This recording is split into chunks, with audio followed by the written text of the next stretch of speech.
Ladies and gentlemen, the story you are about to hear is true. The names have been changed to protect the innocent.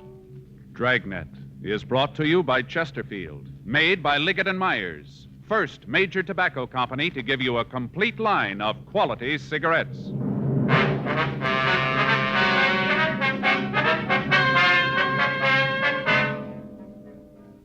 You're a detective sergeant. You're assigned to burglary detail. In the past 2 months, a thief has broken into 18 markets. There's no lead to his whereabouts, no clue to his identity. Your job? Get him. Friends, stage and screen star Paul Douglas is featured on the Chesterfield Poster of the Month that's up all over town. Here's what Paul Douglas says about Chesterfields. Quote, "I've been smoking Chesterfield for 22 years. They're best for me. If you try them, you'll find they're best for you." Unquote. You know why Chesterfields are best for you? Because they're low in nicotine, highest in quality. And, of course, Chesterfields are really mild, really satisfying. Try them yourself today. Smoke America's most popular two-way cigarette, Chesterfield. Regular and king size. Best for you.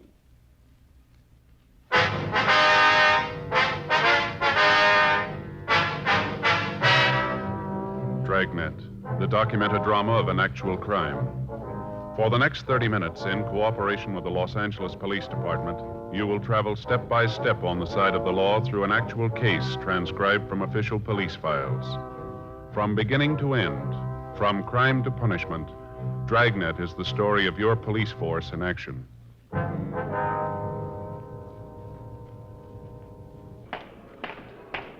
It was Monday, December 14th. It was cold in Los Angeles. We were working the day watch out of burglary detail. My partner's Frank Smith. The boss is Captain Bernard. My name's Friday. We were on our way out of the office, and it was 8:05 a.m. when we got to Georgia Street Juvenile Bureau. Sergeant Lindsay Simmons' office. Yeah? Well, did you give it to him? Uh-huh. Yeah. What'd he say?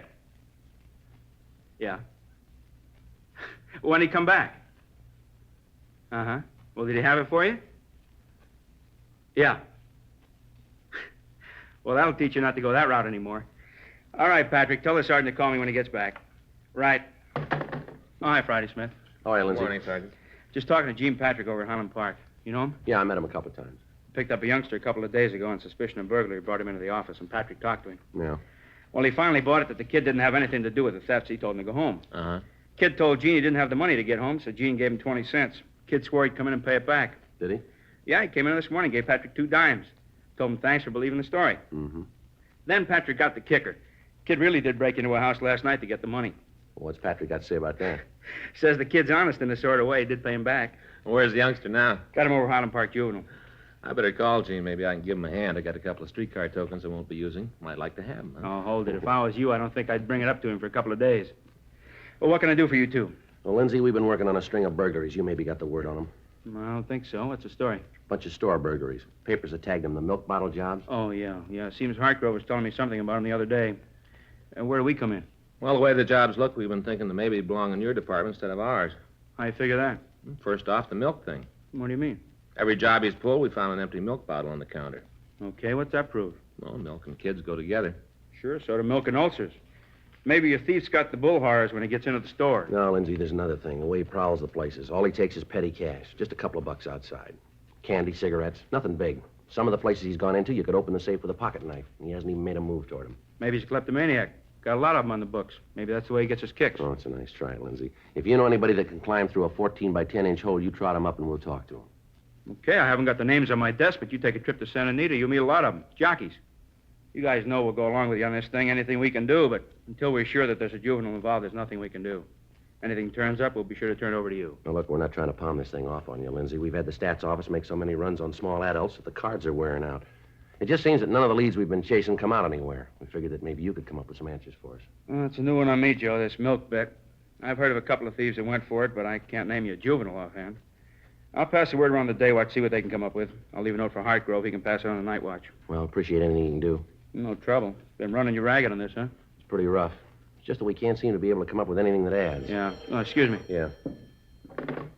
Georgia Street Juvenile, Sergeant Simmons. Yeah. Yeah, they're here. Which one? Okay, hang on. For you, Joe, your office. Thank you. Friday talking. Yeah. Right away. What's the address? Yeah. No, I got it. We'll leave right away. Who? Yeah, call him. Thanks. Well, come on, let's go. The milk bottle kid, he hit again. The call had come from Lieutenant Ginder in burglary. He told us that he'd just gotten a call from a storekeeper named Monty Darabertis. The man had called to report a burglary at his store at the corner of Jackson and Broadway Streets. Lieutenant Ginder told us that the crime lab had been notified and had dispatched a crew to investigate the premises for physical evidence. Frank and I left Georgia Street Juvenile, and we drove over to Figueroa. Then we turned over onto Broadway. The store that had been broken into was a small Italian delicatessen on the southeast corner. By the time we got there, the crime lab crew had already arrived and was winding up their investigation. We walked into the place, and we met with Ray Pinker. Hi, Joe. Frank. Ray? Hi, Ray. How's it going? Usual thing. Bottle of milk on the counter. You want to check it over? Yeah. Come on back here. Thief made his entrance back here at the rear of the store. There it is. Broke out the window pane. Yeah, not very big, huh? It measures 9.5 by 12 3/4. No alarm on the window, huh? Yeah, you can see the wires here. Take a look. Oh, yeah. How come the alarm didn't go off? I talked to the owner. He said he's had trouble with the alarm system the last couple of weeks. Called the company and asked them to fix it. Mm-hmm. He thought it was okay. Guess there's something wrong someplace. Didn't work last night. What kind of alarm was it, Ray? Outside on the building. You know the kind. Yeah. What did he take this time, Ray? Usual run of stuff.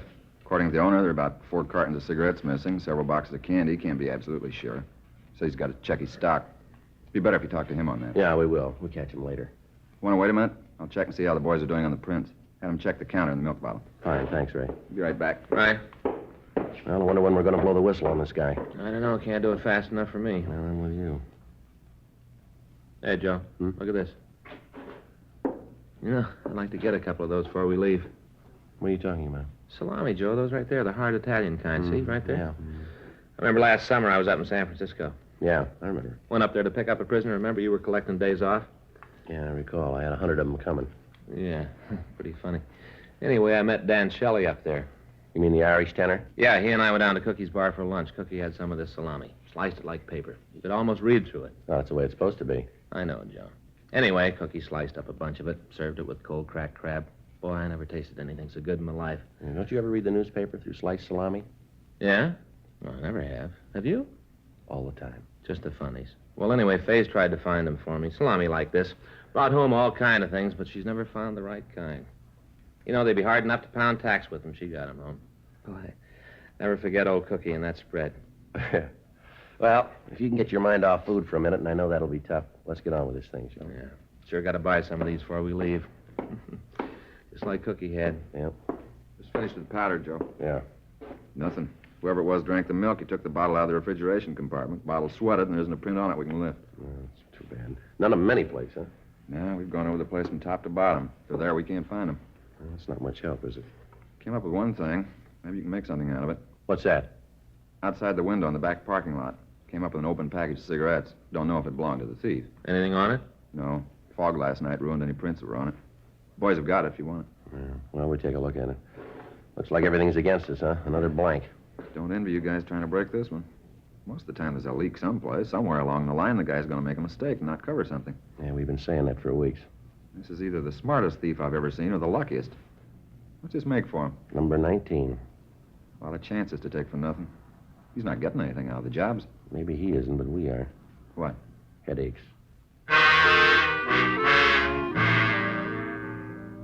9:38 a.m. We talked to the victim. He told us that as near as he could figure, there was approximately $4 stolen from the store.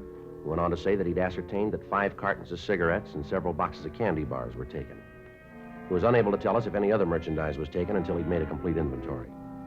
He went on to tell us that there was over $600 in the safe, but that as far as he could tell, there'd been no attempt to break into it. We made a canvass of the neighborhood and talked with the neighbors. None of them recalled having seen any suspicious people in the neighborhood the night before. None of them had seen any suspicious automobiles in the area. The one thing that was apparent was that the thief was working in a definite pattern. He worked only on Friday and Saturday nights, always between 8 p.m. and 12 midnight. Frank and I met with Captain Bernard, and it was decided that we would maintain a rolling stakeout in the area in which the suspect operated. 4 other cars from Metro Reserves were assigned to work with us. For the next 5 nights, we worked without results. It was slow and tedious, but Considering the lack of information on the thief, it was the only way we had left. We had to be on or near the scene when the thief struck again. Saturday night, December 19th, Frank and I met and drove out to the area. The streets were crowded with early Christmas shoppers. I'll sure be glad when it's over. Why? What's the matter? How many rooms in your apartment, Joe? 3. You know that. You've been there. Yeah. No, there won't be enough room. What are you talking about? Faye? What's Faye got to do with this? Hack, Joe. Real hack. Why? What's the matter? I got up this morning. I felt great. Faye's got breakfast on the table. All nice. A couple of eggs, little pig sausages. Nice, you know. Yeah. I come down to the table. She's got the food on, and I hit her with it. What, the food? No, Joe. I hit her with what I'm about to tell her. I tell her I'm going to have to work tonight. You worked every night this week. What's wrong with that? Well, that's the way I figure it, so I got a way out. You have, huh? Today is Faye's birthday. Well, you didn't tell me. It's not good to tell people, Joe. Oh, it isn't? No. Faye's over 30. Yeah. I kind of figured that. Don't you get it?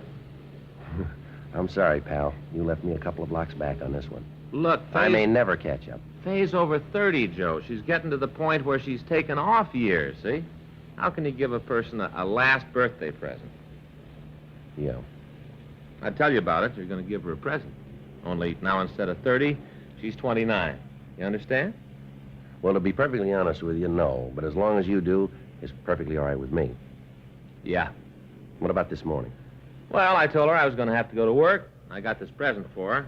Brand new deep fat fryer. Real good. What? All wrapped up. Deep fat fryer. All wrapped up with ribbon. Beautiful, shiny, beautiful. So you gave it to her. Did it do any good? Not a pound. You know what she does with it? Well, at this point, I wouldn't even want to guess. I'm serious, Joe. This may mean the end of my home. Go ahead. She doesn't even open it. Just puts it in the closet on the back porch. Doesn't even pull the paper apart to peek at what's in it. Real mad, Joe. She may not let me back in the house tonight. Well, you can apologize when you get home. I don't know, Joe. Faye's pretty sore. Didn't even open the present. Not Wait a even minute. a peek, huh? Listen. Yeah. Tell where it's coming from? Yeah, sounds like up on 7th. Come on. Yeah, right here. Pull up. Come on. I'll take the front. All right.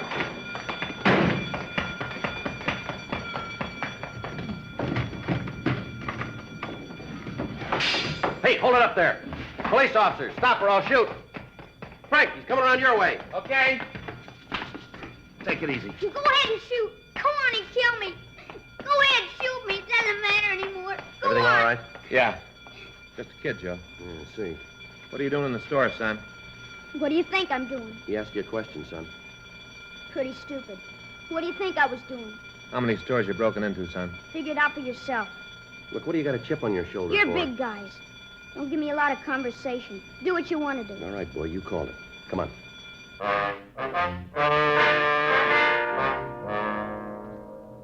11:50 p.m. We called the office and told them that we had a subject in custody and that we were taking him to Georgia Street Juvenile Bureau. We put the boy in our car and we waited until a radio car arrived. We asked the officers to notify the owner of the store and stand by until he got there. We also asked that they make a 459 report. 11:55 p.m. We started to take the youngster to the Juvenile Bureau. What's your name, son? What difference does it make? Acting like that isn't going to help you. You guys picked me up, remember? You worry about it. I got nothing to be afraid Oh, of. yes, you have, boy. You could have been shot back there. Maybe you should have pulled the trigger. Look, son, what's the matter with you? Why are you acting like this? You just got real lucky back there. That's the only reason you're alive now. It was dark in there. As far as I could tell, you were an adult. You didn't stop when I told you to. Now, according to the book, I could have shot you. You know that, don't you? Killing a kid. That'd make you a big man. No, I'm just bringing it up to prove a point. Save it. Now, look, son. I'm going to tell you something. When you break into a place at night, you're not a kid anymore. You're asking for trouble. You got both your pockets full of it. The way you work tonight makes us think you're mixed up in a lot more thefts than just tonight. That right? You ever been arrested before? No. Never been in trouble with the law, huh? Sure. I'm a real criminal. I got a ticket once for riding my bike through a boulevard stop. Radio car stopped me and tagged me. Big deal. But they're going to send me to San Quentin. Maybe you can give me the gas chamber. How old are you? What difference does that make? How old are you? You figure it. All right, you look like you're about 11 to me. That's what everybody thinks. I'll be 15 my next birthday. Don't kid us, son. It's the truth. 15. That's what I'll be. 15. When were you born? 1939, November 2nd. You're small for your age, aren't you? Why do you say that? Aren't you? It's got nothing to do with it. Nothing at all. I can do anything any other kid can do. Anything. Don't you forget that. What's the matter with you? Is that a sore point with you? Huh? Your size, is that a sore point? There's nothing wrong with my size. Doctor says that I'm all right. Just that some people aren't meant to be as big as others, that's all. There's nothing wrong with me. No, come on, son. What's your name? Now, look, you know we're going to find out. How are you going to find out? We will. Now, why don't you save us all a lot of time and tell us the truth here? Be better if you did. If I do tell you, you going to put it in the papers? What? I tell you, there are going to be a lot of reporters around. My name going to get in the papers? Not from us. Can't tell you then. You mean if there's no reporters around, you aren't going to tell us your name? Is that it? That's the way it is. It's kind of funny, isn't it? Maybe that's the way it looks to you. Where do you live? Can't tell you that either. Look, you got things all wrong, son. It isn't what you want to tell us. That's got nothing to do with this. You're going to tell us what we want to know sooner or later. Where are we going? Georgia Street. That's where the jail is. Why do you ask that? Because I want to know. Yeah, there's a jail there. Reporters? What? They're going to be reporters there. What is this thing with reporters and you? What's this all about? Reporters put your name in the papers, don't they? Sometimes. Well, you get the reporters all lined up. You get them from all the papers. You have them there, and I'll tell you all about it, the whole story. You just get the reporters and the photographers. Be sure about them, because I want some pictures, too. Well, look, let me get this straight. What? You say you aren't going to give us any information without the press being there. Is that right? That's the way it's going to be. You got it wrong, boy. What? Doesn't make any difference who's there. You're going to come around. Yeah. We'll find out.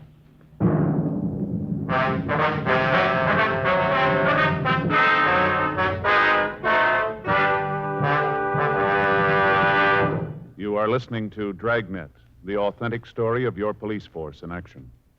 Smokers by the thousands are now changing to Chesterfield because they're learning the facts about Chesterfield. Facts like these. A doctor has been examining Chesterfield smokers for 20 months, almost 2 full years now. We've just received his latest report, and it confirms again no adverse effects to the nose, throat, and sinuses from smoking Chesterfield. That's a matter of record. And so is this. Chesterfield is the only cigarette proved highest in quality, low in nicotine. Those are the facts about Chesterfield. More good reasons why Chesterfields taste so good, smoke so much milder. How about it, friends? Smoke America's most popular two-way cigarette, Chesterfield. Regular and king size. Best for you.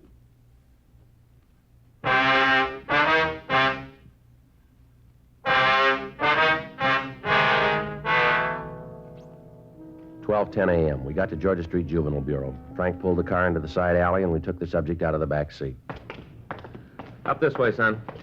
It's a seedy-looking place. Yeah, well, it's been here a long time. Looks like a set out of a picture. Don't you worry about it, huh? You want to take him down the hall, Frank? I'll check with Hargrove. Yeah, come on, boy. Hi, Friday. Working kind of late, aren't you? Yeah, we are. I got the note from Simmons on the milk burglaries. Checked around the night watch. Nothing on it, so I didn't call you. I don't think you have to worry about it. I think we got the answer. Yeah? We just picked up a kid. We got him dead to rights in the market. Open bottle of milk right next to the cash register. Where is he now? Frank's got him down the hall. You think he's your boy? Yeah, looks like it. Everything adds up. The entrance, what he tried to take, the milk. All along seems to fit. You got that kind of a case. What are you worrying about? Just 2 things. Yeah? Who he is and why he did it. He won't tell you? No. He's got some big thing working about the press. Says he won't give us anything without reporters being there. Makes it rough, Joe. You know the policy. Yeah, I do. He won't let us help him. If he wants publicity, take me down. Introduce me as a reporter. Well, that might do it. Won't do any harm to try. Let's go. Go ahead. Thanks. Who am I going to be? Well, tell him you're Sid Hughes from the Mirror, huh? Yeah, might as well be one of the good ones.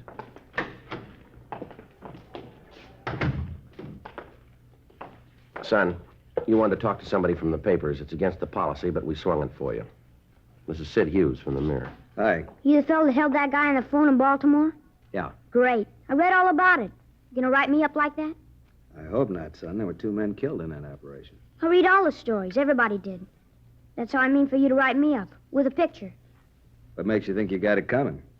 You break into one store and try to steal a couple of cartons of cigarettes. That doesn't make the first page. One store?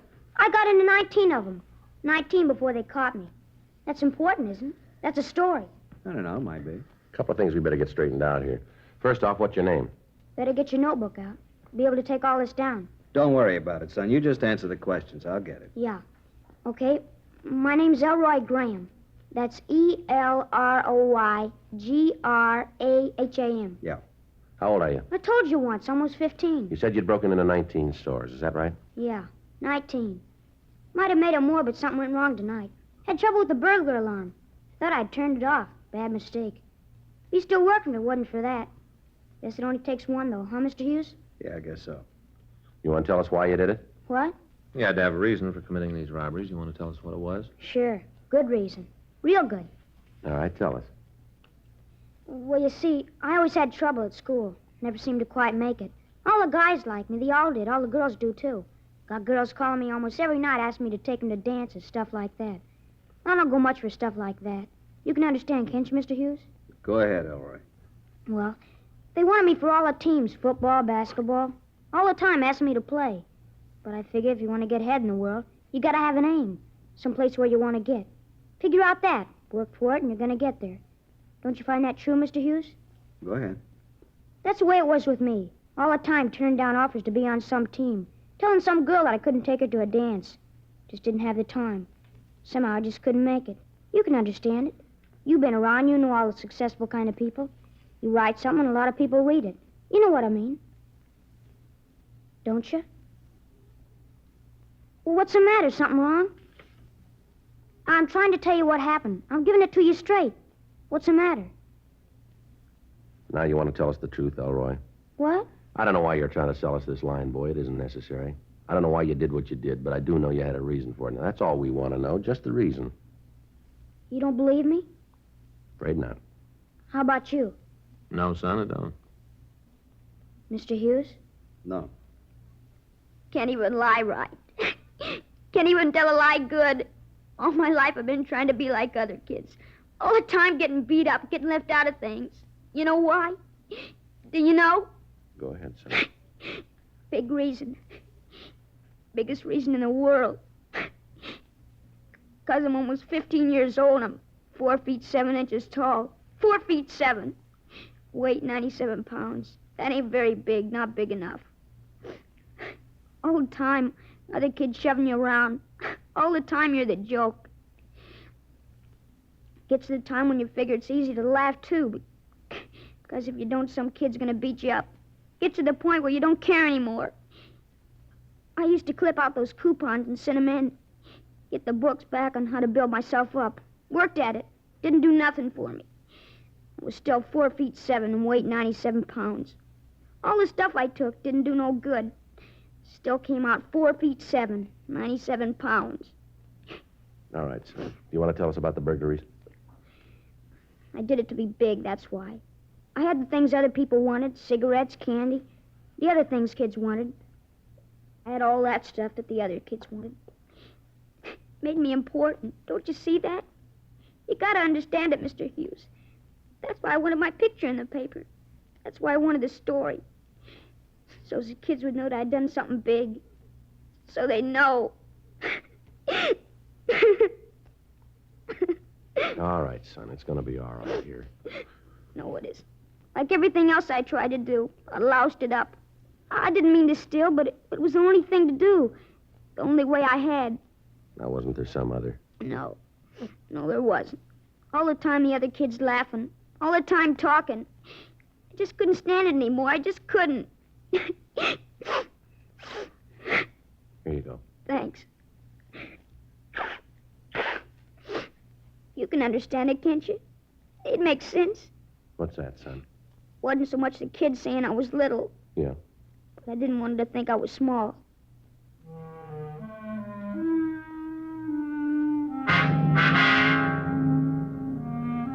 "12:36 a.m. We contacted the parents of the Graham boy and asked them to come down to the station. We talked to them for an hour and tried to fill them in.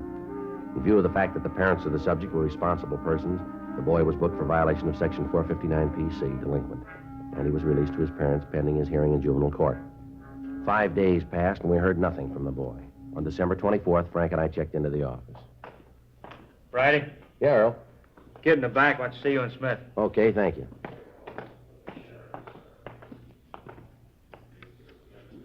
Hi, Mr. Friday. Well, hello, Elroy. What can we do for you? Well, I guess you think it's kind of funny. What's that? I want to tell you that I sure think it's good what you did for me. Helped me with that burglary thing the other night. Well, it isn't over yet, son. The court still has to make a decision on it. Yeah. But what you did to make me feel better. As far as I'm concerned, whatever the judge decides, I'll go along with it.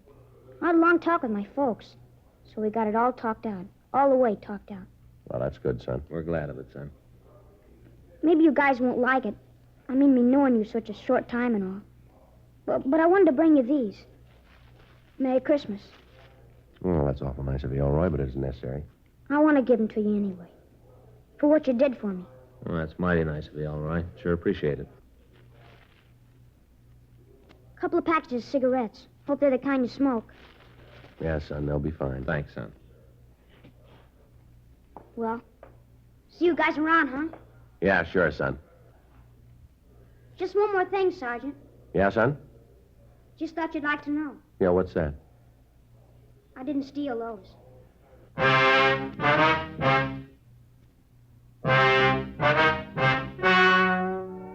The story you have just heard is true. The names were changed to protect the innocent.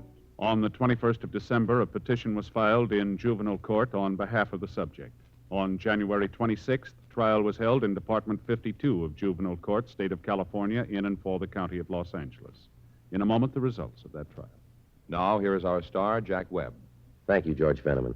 Friends, Thanksgiving is traditionally a time when families and friends get together. And I'd like to make this suggestion. Tomorrow, get a couple of cartons of Chesterfields. You'll be all set for Thanksgiving and the weekend. We know you, your family, and guests are sure to enjoy America's most popular two-way cigarette. Chesterfield, regular and king size. Best for you.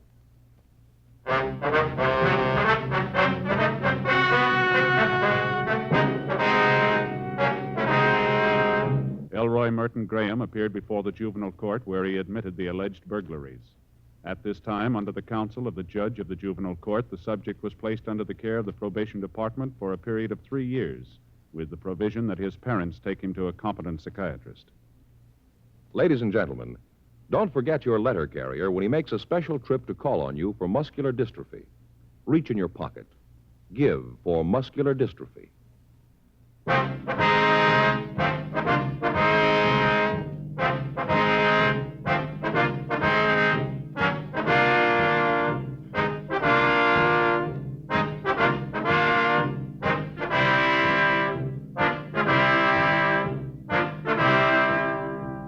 You have just heard Dragnet, a series of authentic cases from official files.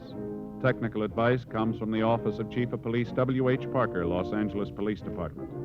Technical advisors, Captain Jack Donahoe, Sergeant Marty Wynn, Sergeant Vance Brasher. Heard tonight were Ben Alexander, Jack Crucian, Olin Soule, Sammy Ogg. Script by John Robinson. Music by Walter Schumann. Hal Gibney speaking. Watch an entirely new Dragnet case history each week on your local NBC television station. Please check your newspaper for the day and time.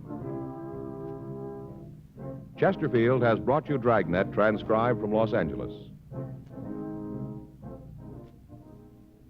Have you tried new cork tip Fatima? It's the smooth smoke with Fatima tips of perfect cork, king size for longer filtering, and Fatima quality for a much better flavor and aroma.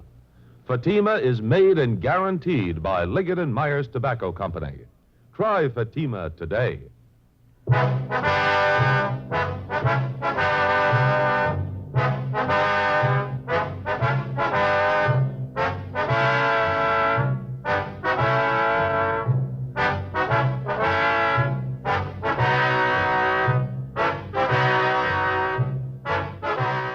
Hear Merrill Muller and the news next on the NBC Radio Network.